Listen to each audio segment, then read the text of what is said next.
I just want to welcome everybody to this episode of Trauma Rock Stars. I want to introduce this amazing person who came into my life, and I'm just so privileged to be able to have her as a guest on the show. This is Sara, and she's actually a psychotherapist, and she specializes in a lot of different things, but she's actually had her own trauma herself.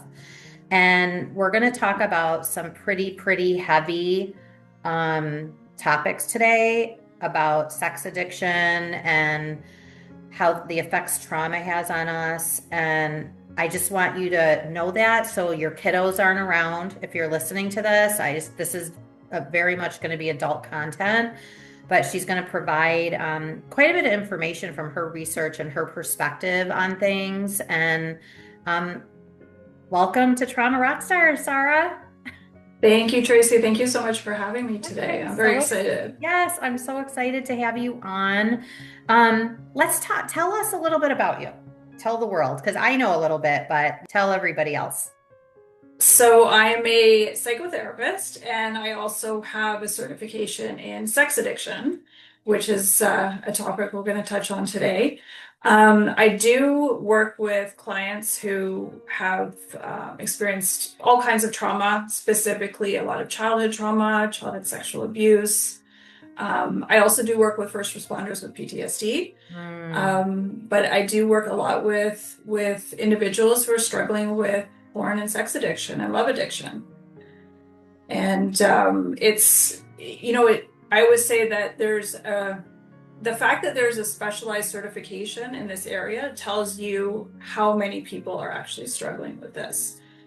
Let And me ask there you a is, quick question because you said something a second ago that struck me. I want you, and you can finish what you were saying, but I would love for you to explain to me the difference between sex addiction and love addiction, if there is one.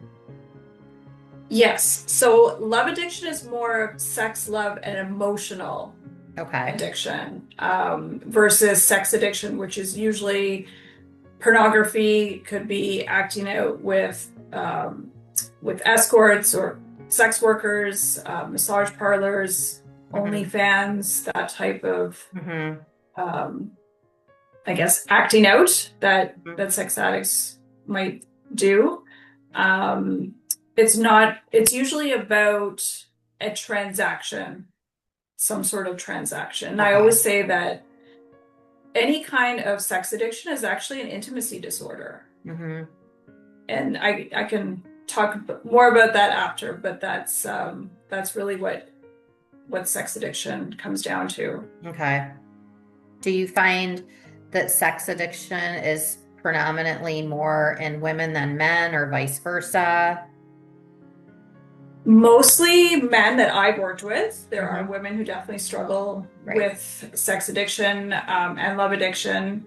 It can present differently, and I think a lot of women don't realize that they're actually struggling with addiction. I think a lot of men don't realize, but it's different. Often for men, it's more porn, the pornography route, that they feel like, well, every guy watches porn, so it's totally normal. Mm-hmm. And I think our society has normalized watching pornography and sexualizing individuals. And I mean, even looking at society, when you look at TikTok, Instagram, young girls who are looking way older than they probably should, right Very back. provocative.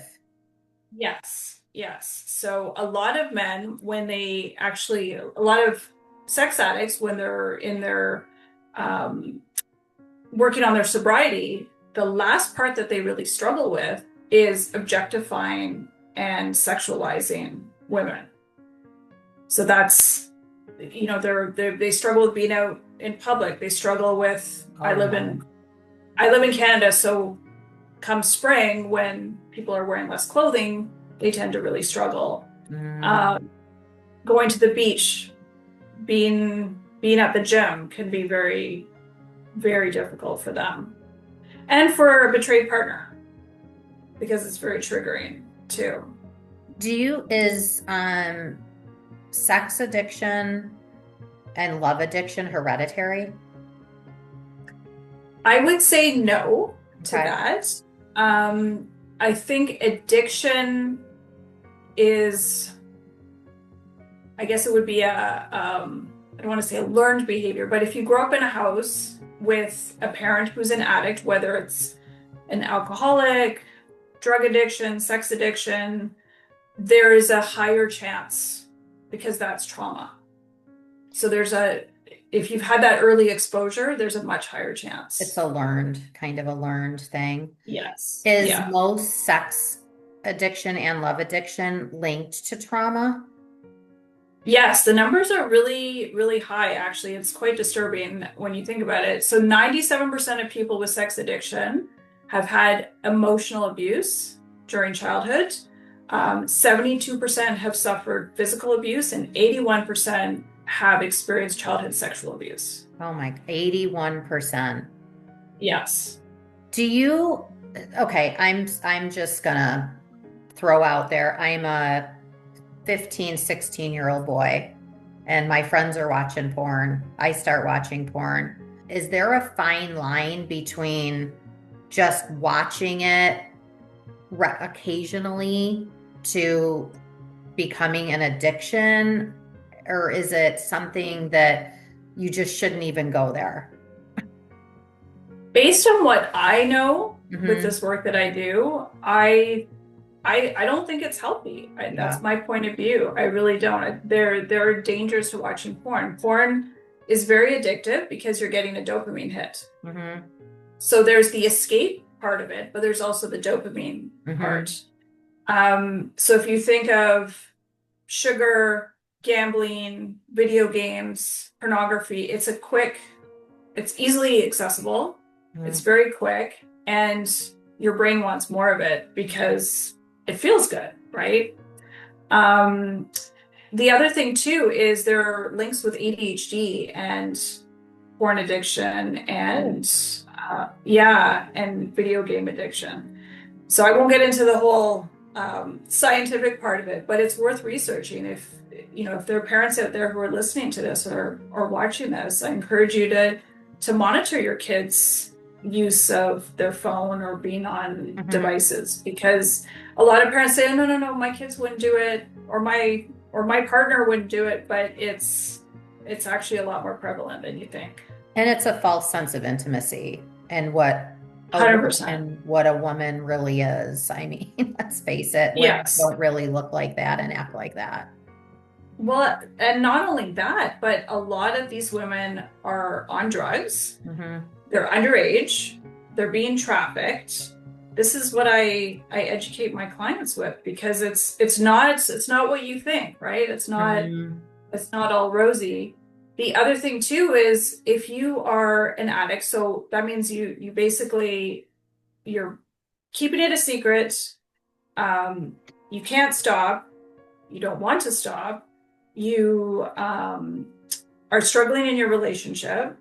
You are maybe struggling at work. Maybe it's interfering with friendships and other things. You'd rather watch porn or find a way to watch porn than to interact in the community.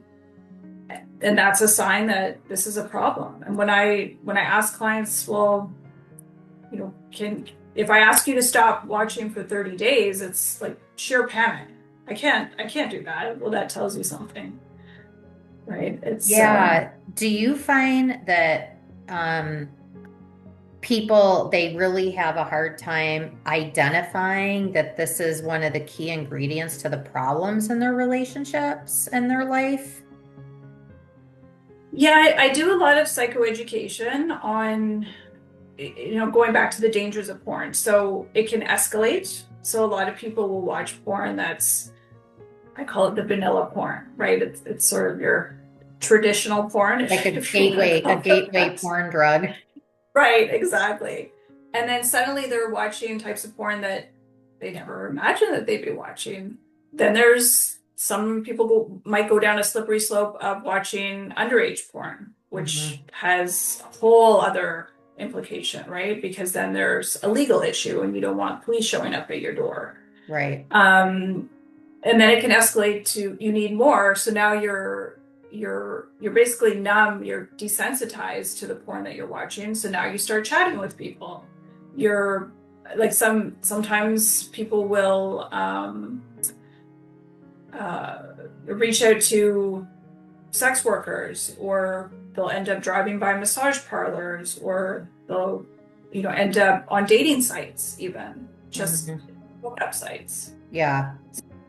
Really, it can really escalate because you're not getting what you need. Hmm. And then going into the relationship side, then there's erectile dysfunction. ED is huge because, again, you're desensitized. You have all these images and these. It's linked? Yes, yeah, for sure, because you're now not able um, to have an orgasm without having all this stimulation. So when you're in the bedroom with your partner, you're not able to either get an erection, maintain an erection, or have an orgasm because you're not present. And most likely, there's communication issues in the relationship, Mm-hmm. being vulnerable with your partner, Mm-hmm.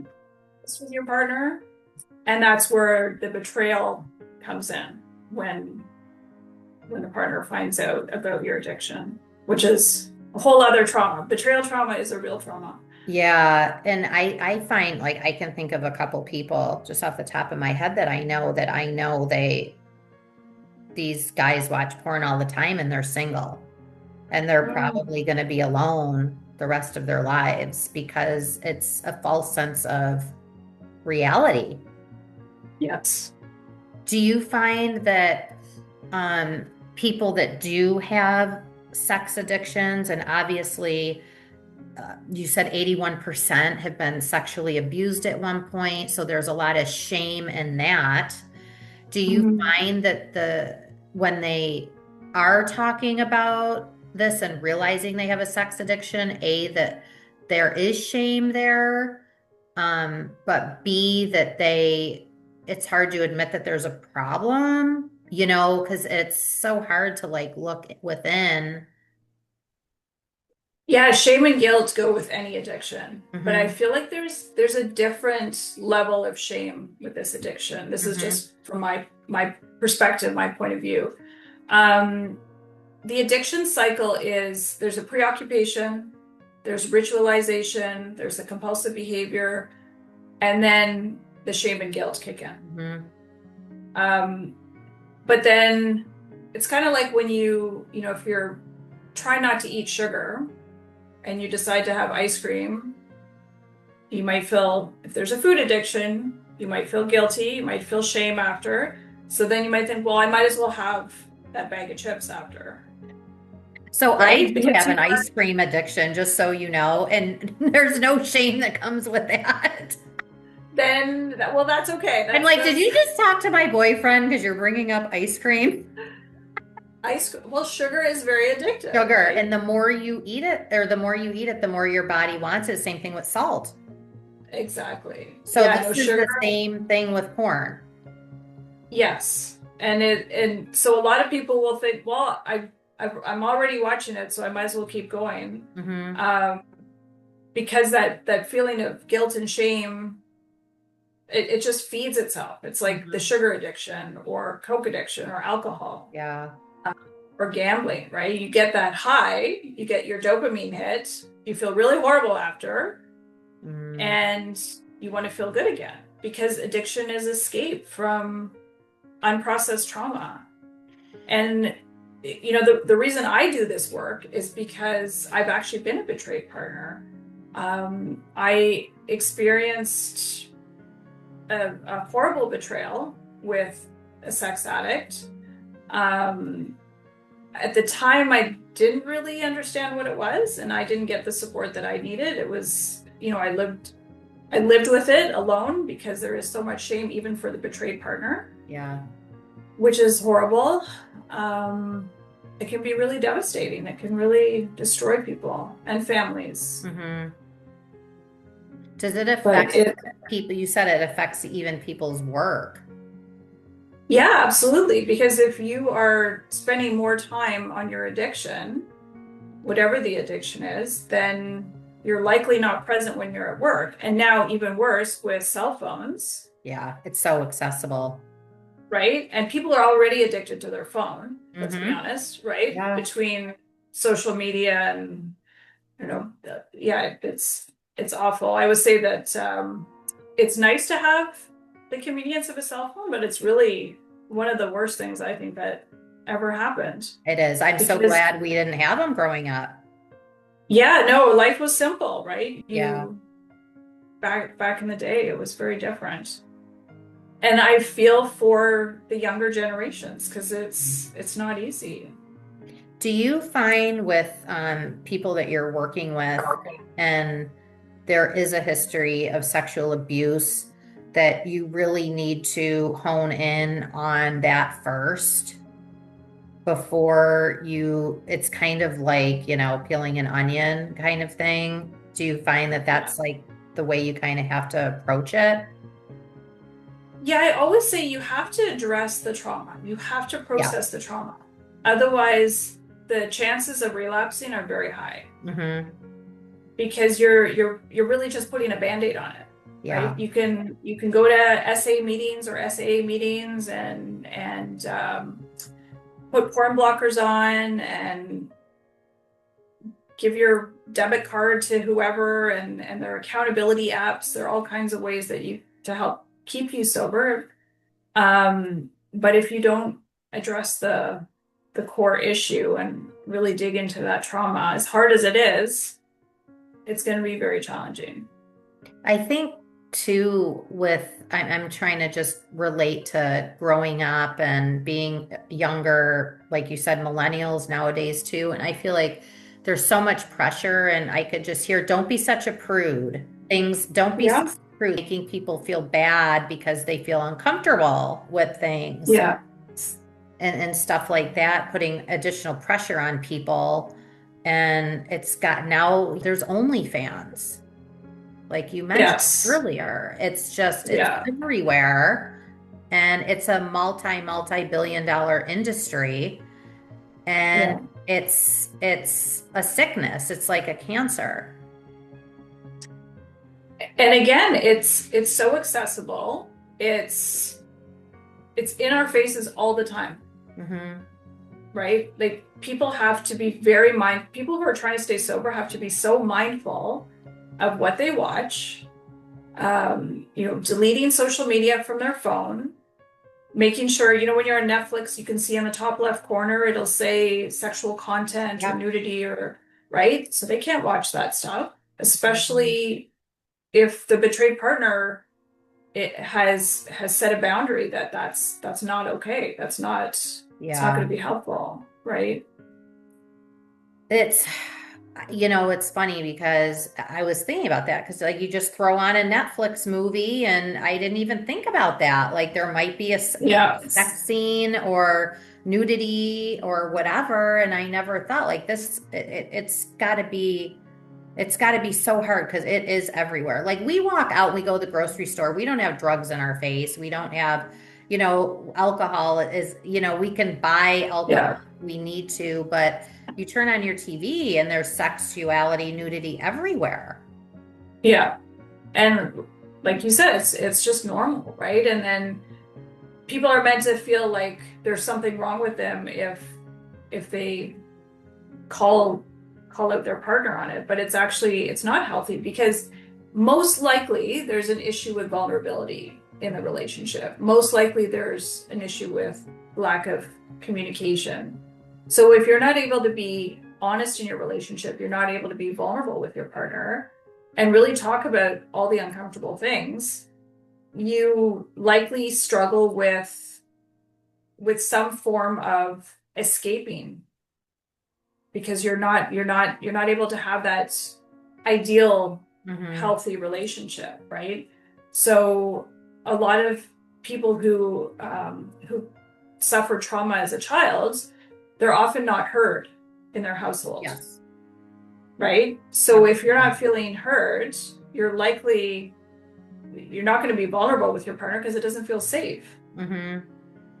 So what are you going to do? You're going to escape. You're going to have unhealthy coping mechanisms, Mm-hmm. right? You're going to be, so maybe it wasn't porn to start with, but maybe it becomes that. Often people will start with one addiction and move on to the next. Mm. So, maybe they started with marijuana in high school and drinking, and then it turned into sex addiction, and then they're sober from their sex addiction, and then they're suddenly eating more, Yeah. right? They The ice put on cream. 50 pounds. Right.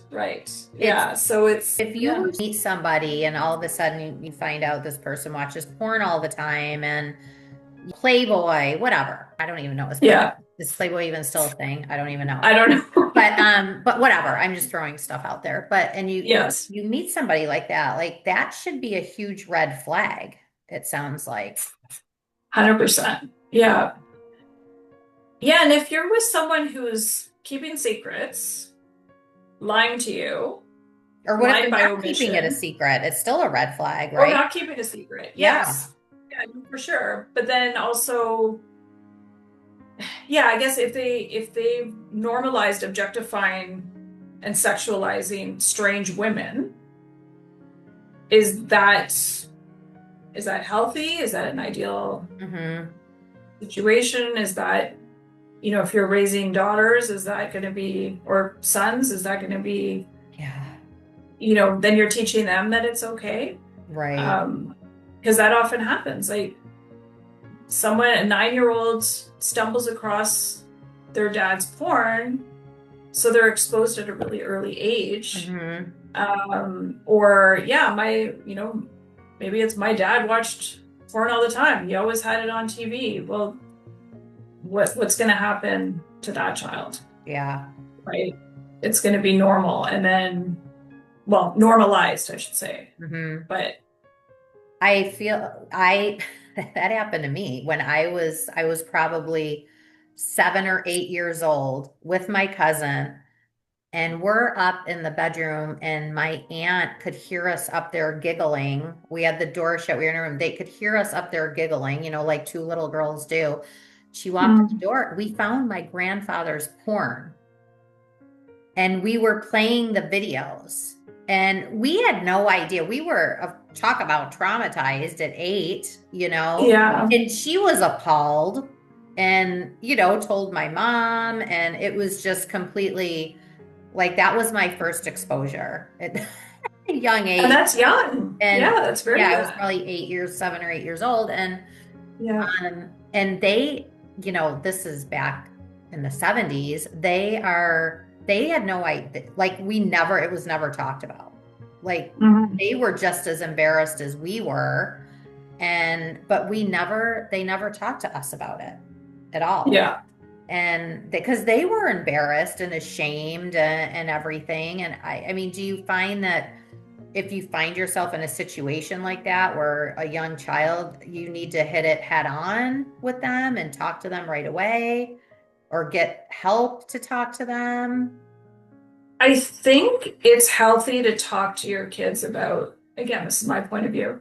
Yeah. I think it's healthy to talk to kids about sex, about their bodies, about death, about illness, not to scare them, but to educate them and to give them power so that they can make choices. Also around their body and sex, if it's considered childhood sexual abuse, if an adult exposes you to images or videos or body parts, that's actually considered childhood sexual abuse. And if they're not like just having it readily available for them to get at. Yeah. Wow. I never thought of it that way. Yeah. So teaching your kids that, I guess with going back to the body or sex, that sex is normal, explaining how reproduction works and how the body functions, and not putting shame around it. Because sometimes with sex addiction, it's because there's religious trauma, or there is obviously childhood sexual abuse can be an issue, but also body shaming, Yeah. right? That's another trauma for children. So teaching them that A, it's not okay for anyone to touch you, and B, it's not okay for anyone to show you any images or any body parts or anything suggestive, because that is trauma and that is considered abuse. Right. And that's reportable. Can we like backtrack a little bit? Because you brought up Yes. religion. Religious trauma. Yeah, religious shame. Religion. Can you like talk a little bit more about that? Because I was raised Catholic and I went to Catholic school my whole life, and I'm still a practicing Christian and everything. But that's one thing a lot of people have with Catholicism. They have problems with that, is that Catholic guilt, you know? Can you talk a little bit more about that with your experience? Yeah, so I also grew up in a very religious household, so I get it. Not easy. We never talk about sex, never talk about body parts, never talk about anything, really. You have to figure it all out as an adult. If you are brought up in a household where sex is shameful, your body is shameful, you're not supposed to ever talk about it or look at bodies or touch yourself or have pleasure unless you're married. What does that do? It's well, sex is bad, right? So can that lead to hypersexuality? Can that lead to wanting to act out because now you have your dopamine on top of that, right? So that's possible. It could be another addiction, but yeah, it's traumatic for a child to be basically scared of just being yourself and having feelings and asking questions and talking. Like I personally don't have children, but if I had children, I would want my kids to come to me and I would want to be open. I would want to educate them. It's not healthy to feel so much shame about something that's totally normal. Right. Right? Because sex in a relationship is healthy, it's normal, and it's important. It's a vital part of what, and this is what I tell my clients. You have to have fun and you have to be playful, and because life has its own serious things and issues, but you have to communicate. You have to communicate what you want in the bedroom. You have to be present with your partner, right? These are the things that I didn't grow up learning. Sounds like you didn't grow up learning any of that either. But that feels a lot better than don't talk about it, don't look at it, don't watch anything, don't ever show your body. Right? Because then it makes you think, oh, well, there's something wrong with me. Yeah. Did you say earlier that there's a link between sex addiction with, did you say ADHD? Yeah, porn specifically, because it's that quick dopamine hit, that visual stimulation, and video games is very similar. But there's a lot of research out there for anyone who wants to. If you literally Google ADHD and porn, you will see a whole bunch of research come up about that. So if you have a child, because ADHD is so on the forefront now, like growing up, that didn't exist. If it did exist, nobody knew about it, but yeah, it's so on the forefront now. And so if you have a child that has ADHD, they're diagnosed with it, they have it, is there things that people can do now to set them up for success so they don't become a video game addict, a sex addict, a porn addict? So because ADHD is usually impulse control issues or compulsive behavior. Yeah. So if you think about watching porn or playing video games, it's both. right? Usually, especially the compulsive behavior, but also sometimes impulse control. Um, so I think limiting screen time is super important for kids, Mhm. period. And adults too. I Yeah, for all of advise us. clients, Yeah. right? For Get me off your too. phone. I'm, yeah. Yeah, no, 100%. I put mine away at the end of the day, Mhm. and I could go on and on about healthy relationships and Right, right. what to do, what not to do, because I do couples therapy too. But yeah, for your kids, monitor their devices. Put You can put restrictions on. Mhm. There are apps specifically to let you know if they're searching for something Right, specific. right. Accountability apps, which are great, but also talking to your kids, I like was just not going to using your, ask, is that something you yeah, do want to talk about if they're highly, you I know, think so. okay. Yeah, because there's also shame with ADHD. I Yeah. don't know if you've, right? And mental health Nobody disorders in wants to be general, right? labeled. Yeah, nobody wants It, to be labeled. exactly. And this is the same thing I tell everybody. You are not your diagnosis, Yeah. right? It's helpful to know if you have ADHD or anxiety or depression, Hmm. but it doesn't mean that that defines you.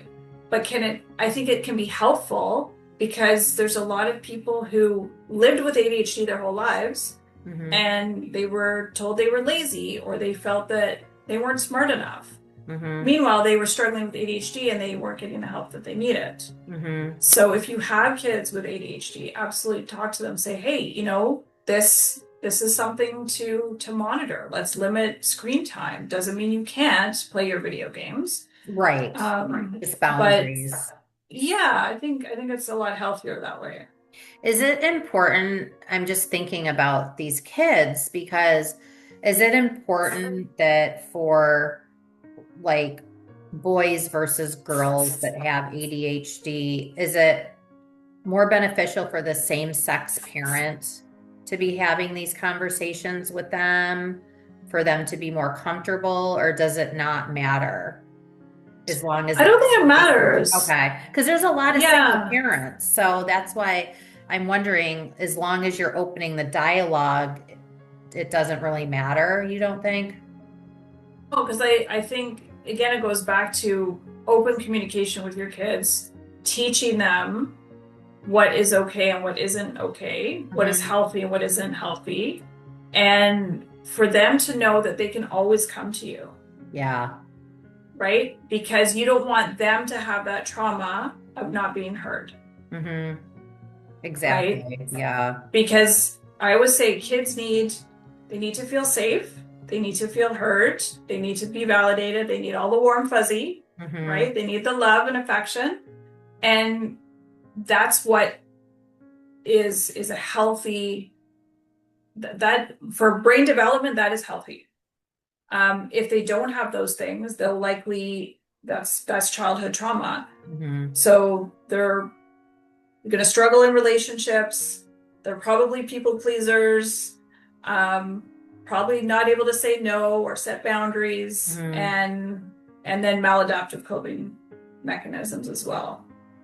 Got me Addiction. thinking about what you said earlier, and it's just heartbreaking, but um, about sex trafficking and human Mm. trafficking and these young people being forced into it against their will. And I think adults that are watching this pornography or whatever you're watching, just remember like a lot of that is people doing that against their will.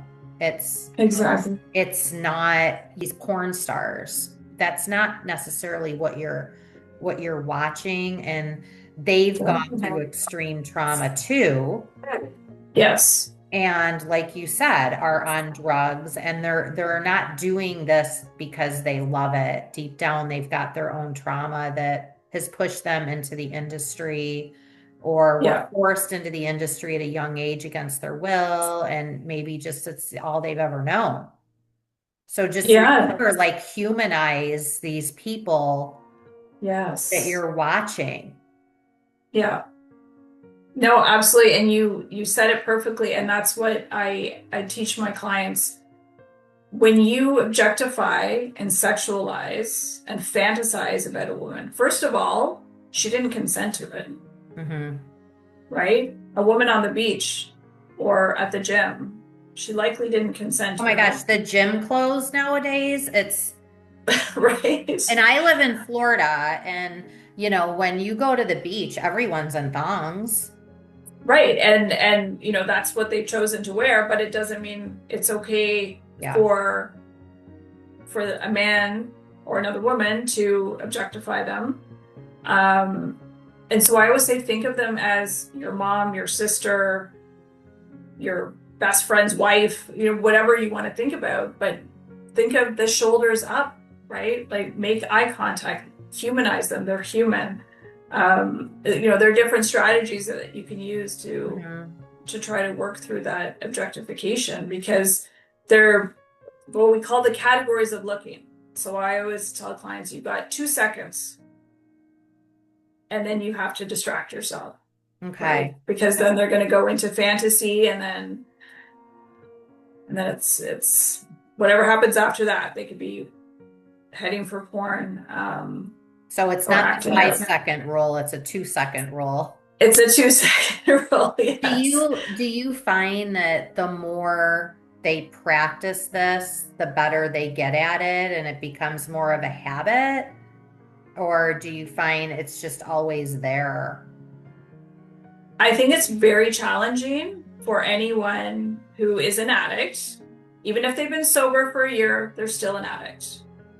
Um, I think it's always challenging. They always have to fight it. Hmm. I suggest go to meetings, find a sponsor, work the 12 steps, do your self-care, and you have a much better chance of staying sober because you do have to work at it. Does it get easier? Absolutely. Hmm.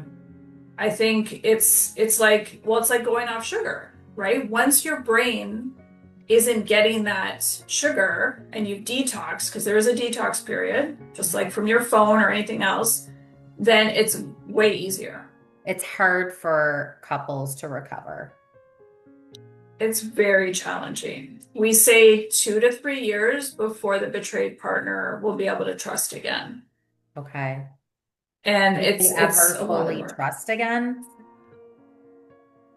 I don't know if, as a betrayed partner, it's very challenging to Yeah. trust again because there are a lot of triggers out there in the world. Yeah.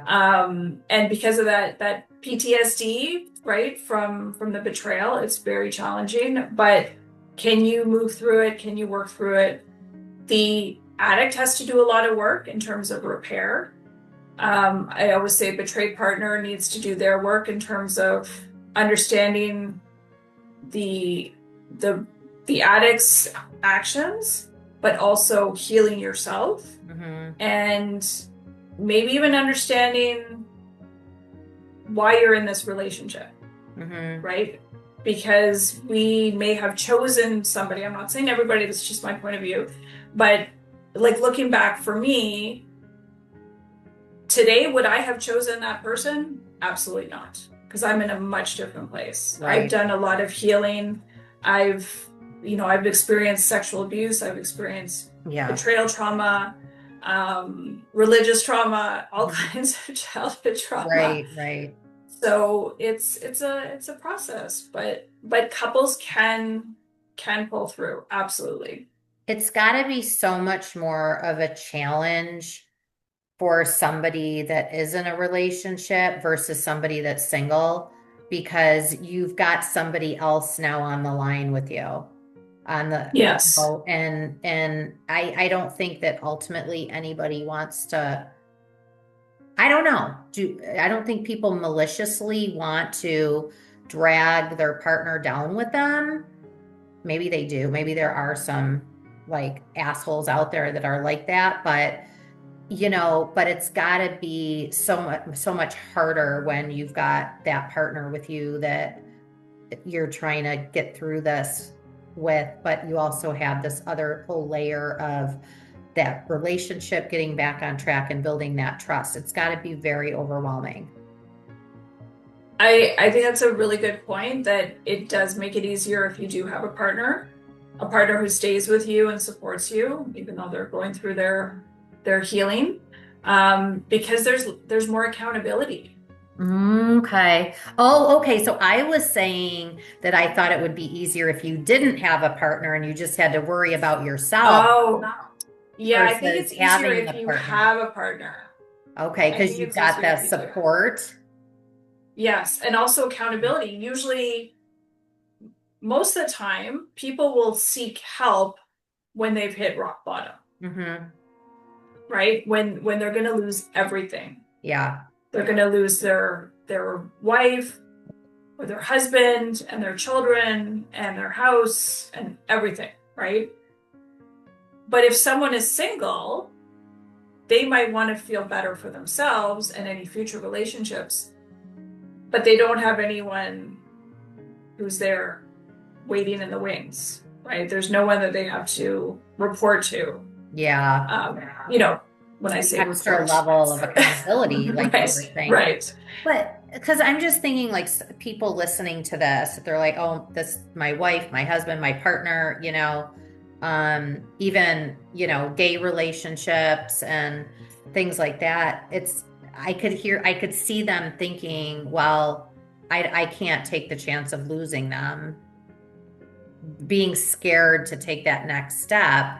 So I'm just trying to play devil's advocate here. But then I could see a single person where I'm so glad you said it's easier when you have that partner for the support and something to be held accountable for. But like a single person who isn't in a relationship, this is just going to set you up to find that amazing relationship that you want and that you desire. Yeah. You're not going to get that without, I mean, you'll find a relationship, but you'll not get that true intimacy, love that you want without doing the work first, right? Yeah. And even when I talk to a new client who's working on sobriety, I wait for that moment when I call it the switch, Mm-hmm. where literally it's like flicking a switch. I want to be healthy for me, regardless if my partner stays with me. Okay. That's when I know they want to be sober. That's when I know they want to do the healing. Because there's no guarantee that your partner is going to stick around. Yeah. Yeah. Right? After a year, they might say, you know what, I'm done. This is way too much for me. So are you going to stay sober? Or are you going to go Mhm. right back to what we call acting out? What do you feel for people that are in relationships where the partner is a sex addict and they love that person, they've got a lot invested in the relationship, but they're pressured into participating in whatever they're Mhm. doing or whatever. But they really just they know it's wrong. It doesn't feel comfortable in their soul and their heart and who they are as a person, but they're trying to please their partner and not lose that Mhm. partner. What would be the first step to just, because I can see people saying, I can't say no. I just go along with it. Yeah. So it's funny, a lot of times a betrayed partner will suddenly have a bigger sex drive, Oh, but it's not that. It's a mm, fear. If I don't give my partner what I perceive as what they need, they're going to act out again. okay.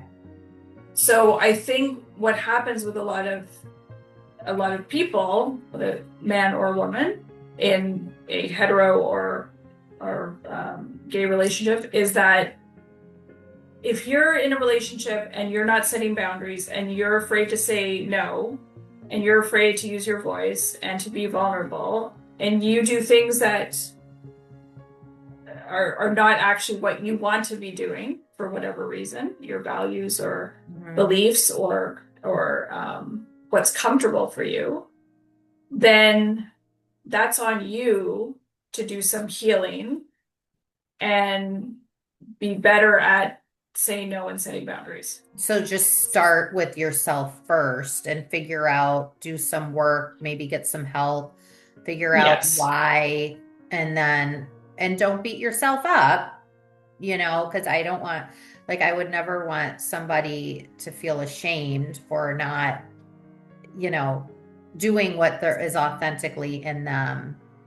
Exactly, because it goes back to trauma. Are you with somebody are you in a relationship that is actually not the healthiest because you're people pleasing, you're not setting boundaries, you're not saying no, you're not using your voice, you're not communicating? Most likely you have childhood trauma that needs to be addressed. And then it also, if you're with a partner who you do set boundaries with, if they push back on boundaries, that's a huge red flag. Yeah. Right? Are you with someone with narcissistic tendencies, or even worse, a sociopath, or someone who actually doesn't care about you? Because someone who really loves you would be like, okay, yeah, absolutely. If you're not comfortable with this, whatever Mhm. it is, right? Mhm. So I would say if someone's pushing your boundaries, pushing back on boundaries, that's a big wake up call, Yeah. right?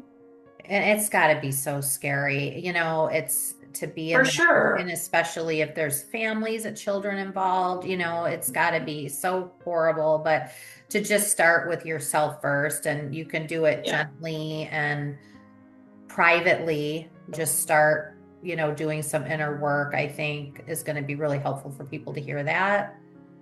Yeah, no, absolutely. Find a good therapist who you connect with. Get that support you need. There's also S&On for Mm, partners of sex addicts. Go yeah. to meetings. There are other meetings that are not 12 step. There are books out there. There are podcasts. There are Yeah. resources. There's all kinds of things, right? You don't have to be alone. And same for the addict. The person living with the addiction, there's all kinds of resources. But there are Hmm. resources for betrayed partners. There are resource for anyone who's had any kind of childhood trauma, Yeah. right? Have And you noticed an affiliation at all with this being heightened since COVID or anything like that? COVID was very isolating, Yeah.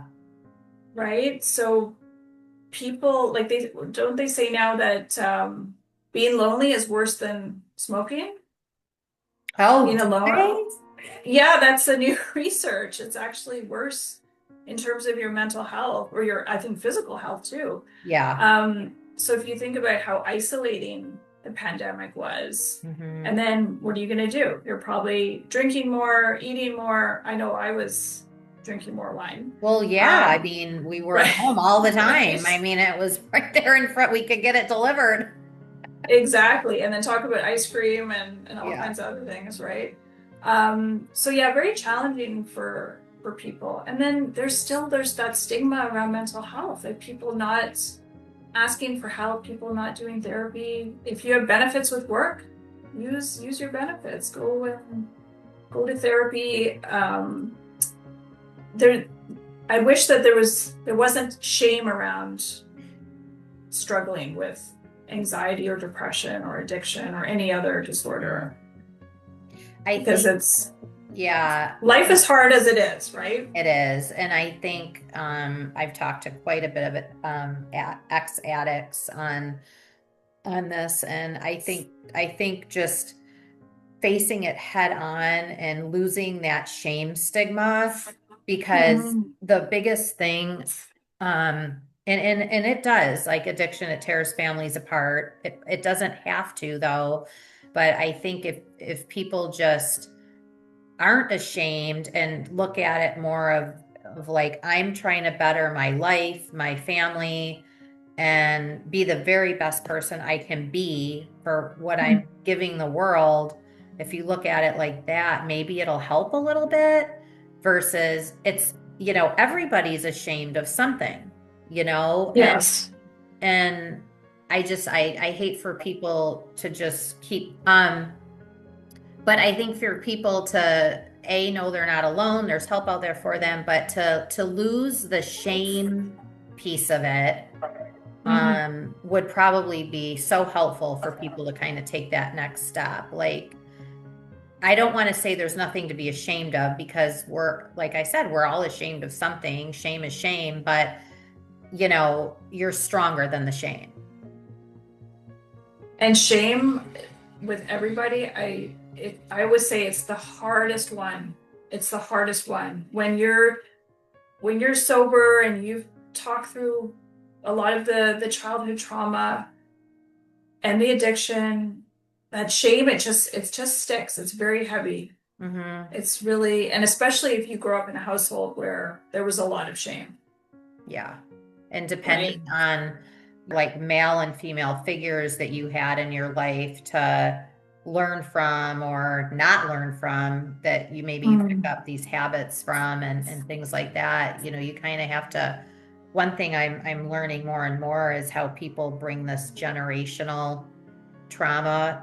They Mhm. bring it down onto their kids that they got from their parents and their parents' Yeah. parents. And I think that people need to really think about like those role models. And maybe you were just influenced at school and you had amazing parents, but were you able to turn to them, to talk to them openly, like you said, be able to talk about your sexuality and your bodies and like what limits are.